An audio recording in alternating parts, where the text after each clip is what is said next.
मिरजेत गुरुवारी दुपारी 1 वाजता मिरज येथील कृष्णा नदी पुलावर एक हृदयद्रावक घटना घडली। अंदाजे 16 वर्षाची एक तरुणी नदीत उडी घेऊन जीव देण्याचा प्रयत्न करत होती।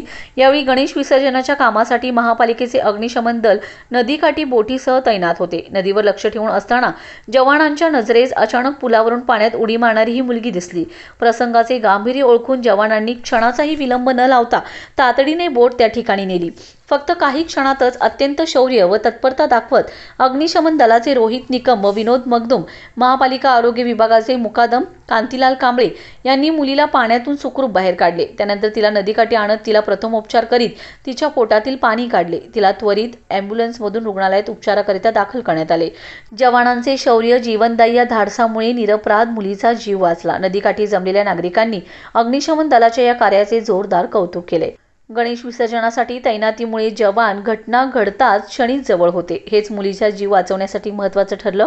मनपा अग्निशमन दलाने दाखवलेली तत्परता, शौर्य आणि सार्वजनिक सुरक्षिततेबद्दलची बांधिलकी पुन्हा स्पष्ट झाले। यावेळी महानगरपालिकेचे आरोग्य कर्मचारी अविनाश कांबळे, भीमराव अमित आदी उपस्थित होते।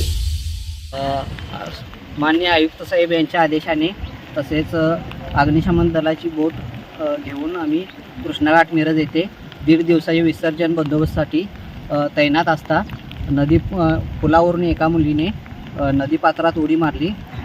बघता क्षणी आम्ही लगेच यांत्रिक बोटीच्या साहाय्याने नदीपात्रातून त्या मुलीला सुखरूपपणे बाहेर काढले आणि मिरज सिव्हिल येथे 108 ॲम्ब्युलन्सच्या साहाय्याने मिरज सिव्हिल येथे दाखल केले रुग्णालय।